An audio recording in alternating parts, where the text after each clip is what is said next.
প্রভুকে উপলক্ষ করে যে তার যথাযথ উদ্দেশ্য, সেই উদ্দেশ্যটা প্রভুপাদ বর্ণনা করেছে। সেই জন্য বলছেন এটা যথাযথ। তাই এই গীতায় কি বলছেন? প্রভু বলছেন, যেহেতু প্রভু বলছেন তার পথ অনুসরণ আমি করছি, সেই শ্লোকটাকে আমি বলছি। কারণ তিনি বলছেন মন মানব, মদ ভক্ত, মদ যাজি, মান নমস্কুর। তিনি কি বললেন? পরমেশ্বর ভগবান শ্রীকৃষ্ণ কুরুক্ষেত্রের রণাঙ্গনে তার প্রিয় ভক্ত অর্জুনকে উপলক্ষ করে এই জগৎ জীবকে কি শিক্ষা দিচ্ছে? আমাদের দিক নির্দেশনা দিচ্ছে। এবং অর্জুন কোন স্থানে দাঁড়িয়ে আছে? একটি প্রতিকূল অবস্থাতে তিনি দাঁড়িয়ে আছেন।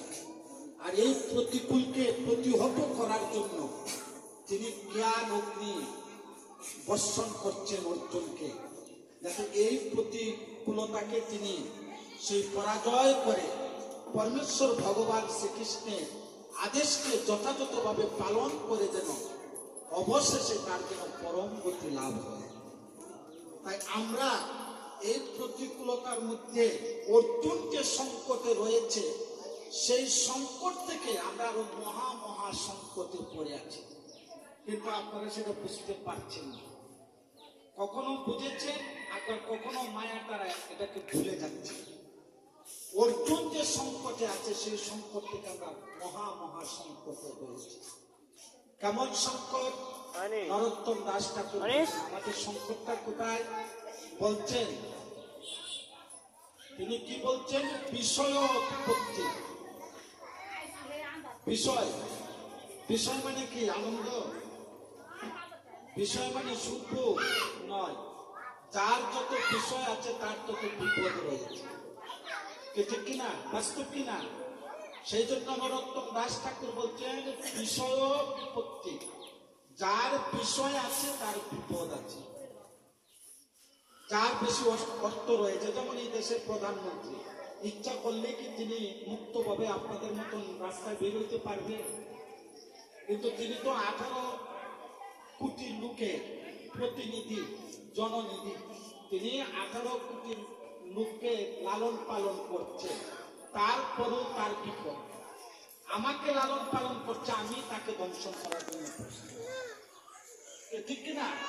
যে যত ঐশ্বর্যে যাবে, যার যত বিষয় থাকবে, তার কি হবে? বিপদ। এই প্রভু, ঠিক কিনা? বিষয় বিপত্তি, বিষয় মানে বিপদ। বলে আমরা এই বিপদের মধ্যে রয়ে গেছি, সংকটে রয়েছি। দ্বিতীয় পয়েন্টটা হচ্ছে সংসার স্বপ্ন। এই যে পুত্র পরিবার, আত্মীয় স্বজন দিয়ে সুন্দর একটা দালান কোঠা বানিয়ে, যেমন মানুষ ঘুমিয়ে যায়, ঘুমিয়ে গিয়ে সুন্দর স্বপ্ন দেখে না, আনন্দ উপভোগ করে, নিদ্রা ভঙ্গ হয়ে যায়, স্বপ্ন মিথ্যা হয়ে যায়। মিথ্যা না? এই মিথ্যা। তাই বলছে সংসার ও স্বপ্ন। আমরা যখন সেই সংসারের মধ্যে আছি, এই সংসারটাও ওই স্বপ্নের সঙ্গে তুলনা করেছে, ঠিক কিনা? এই সংসারটা স্বপ্ন। দিদি, আপনার স্বামীকে নিয়ে কত আনন্দ করছেন, কিন্তু সেই স্বামীকে আপনার কাছে আসে চলে গিয়েছে, এটা মিথ্যা জগৎ। ওই আপনাকে এত ভালোবাসছে, তাকে আপনি এত ভালোবাসছেন, ওই কেউ তো কাউকে নিয়ে যেতে পারলেন না। এরকম পরিণাম একদিন আমার হয়ে যাবে, যখন হবে তখন আপনার দুঃখটা আমি অনুভব করতে পারবো। এখন আমার আছে তো, আমি স্বপ্নের মধ্যে আছি, সেই জন্য আমার দুঃখ নাই। যেদিন ফুরিয়ে যাবে সেদিন আমার সচেতন আসবে, স্বপ্ন ভঙ্গ হবে, তখন বুঝবে সেই মিথ্যার জ্বালা যন্ত্রণা কতটুকু কষ্টকর, ঠিক কিনা? তাই বিষয় বিপত্তি, সংসার, স্বপ্ন একটা গুরুত্বপূর্ণ জিনিস এটা মনে রাখতে হবে। সেটা কি বলছে? নরতনু ভজনের মতো। সবকিছু মিথ্যা, সবকিছু দুঃখ, কিন্তু এর মধ্যেও যে আমরা একটা মানব দেহ পেয়েছি, এই যে নরতনু পেয়েছি, এই তনুটা কি করা কর্তব্য? কি জন্য আমরা পেয়েছি? কৃষ্ণ ভজনের মূল। এই দেহটা কি? কৃষ্ণ ভজনের মূল। যখন আমরা এই দেহ দিয়ে কৃষ্ণ ভাবনায় থাকবো, কৃষ্ণ চিন্তায় মগ্ন থাকব, তখন এই সমস্ত বিপদ, সমস্ত দুঃখ থেকে আমরা পরিত্রাণ লাভ করে আনন্দ অনুভব করব। সেই জন্য বলছেন গীতায় মন মনা ভব। যদি ওই ধরনের সমস্ত দুঃখ কষ্ট বিপদ থেকে আপনি পরিত্রাণ লাভ করতে চান, জন্ম মৃত্যু জরা বিধি থেকে যদি পরিত্রাণ লাভ করতে চান, ত্রিতাপ ক্লেশ থেকে যদি মুক্তি পেতে চান, তাহলে আমাদের সম্পূর্ণভাবে কৃষ্ণ ভাবনায় ভাবিত হইতে হবে। ভগবান বলে দিয়ে গেছেন। এই শ্লোকটা শুধু শাস্ত্র শ্লোক, তিনি একবার বলেন নাই, তিনি দুইবার বলে ফেলেছেন।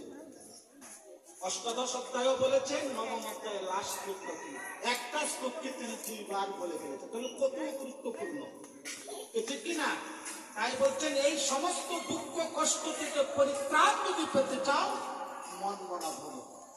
তোমরা 24 ঘন্টার মধ্যে 24 ঘন্টা আমার ভাবনায় ভাবিত হও, মদ ভক্ত। তোমরা সমস্ত কিছু পরিত্যাগ করে কেবল আমার ভক্ত হও। আমার ভক্ত যদি হও, আমি প্রহ্লাদকে যেভাবে রক্ষা করেছি, এই কলির যুগে হরিদাস ঠাকুরের বেত্র আঘাত থেকে যেভাবে আমি তাকে রক্ষা করেছি, সর্বধর্মান পরিত্যাজ্য মা মেকং শরণং অহংকাং সর্ব পাপেভ্য মুষ্টিশে মা। তোমরা যদি সমস্ত কিছু পরিত্যাগ করে কেবল আমার শরণাগত হও, আমি সমস্ত পাপ সমস্ত বিপদ থেকে তোমাদেরকে পরিত্রাণ করবো। এটা আমার প্রতিশ্রুতি। কার প্রতিশ্রুতি? স্বয়ং ভগবান শ্রীকৃষ্ণের প্রতিশ্রুতি। তার এই সৃষ্টির জীবের কাকে উপলক্ষ করে? কুন্তী পুত্র অর্জুনকে উপলক্ষ করে এত সুন্দর প্রতিশ্রুতি আমাদেরকে দিয়েছেন। এই প্রতিশ্রুতির মধ্যে আমাদের মনকে স্থির করতে হবে, হবে কিনা? ভগবানের এই যে সুন্দর প্রতিশ্রুতি, ভগবানের যে এই সুন্দর প্রতিজ্ঞা, এই সুন্দর প্রতিজ্ঞা এবং প্রতিশ্রুতির মধ্যে আমাদের পূর্ণ শ্রদ্ধা, পূর্ণ ভক্তি থাকতে হবে। নতবা আমরা 84 লক্ষ জুনি ভ্রমণ করে এসেছি, আরেকবার 84-তে চলে যেতে হবে, হবে না? তাই বলছে তোমরা আমার ভক্ত হও, আমি রক্ষা করবো প্রহ্লাদের মতো। নাকি আমার পূজা অর্চনা করো, কেবল আমার পূজা অর্চনা করো, কেবল আমাকেই নমস্কার করো, কারণ আমি সর্বলোক মহেশ্বর, আমি একমাত্র একলা পুরুষ আর সব বৃত্ত। ব্রহ্মা বিষ্ণু সমস্ত দেব দেবী মণি ঋষি, আমার সমস্ত সৃষ্টির একমাত্র উৎস আমি। আমি অনাদির আদি গোবিন্দ, আর সব আমার বৃত্ত। তাই সকলেরই কর্তব্য তার চরণে আত্মসমর্পণ করা। সেই জন্য গীতায় বলছে সপ্তম অধ্যায়ে, বহুনাম জন্মনায়ন্তে জ্ঞান মাম প্রপদ্যন্তে বাসুদেব সর্বমিত্তি সমহাত্মা সুদুর্লভ। যে বহু বহু জন্মের স্বীকৃতির ফলে কোন ভাগ্যবান জীব আমাকে জানতে পারে। ভগবানকে কিসের দ্বারা জানা যায়? বলুন, ভগবানকে কিসের দ্বারা জানা যায়? হ্যাঁ, ভক্তি। কোথায় আছে? অষ্টাদশ অধ্যায়ে গীতার ভক্তমান অভিধান আছে। কেবল ভক্ত ভক্তি দ্বারা আমাকে জানতে পারে। তাহলে ভক্তি একটা সংজ্ঞা দেন।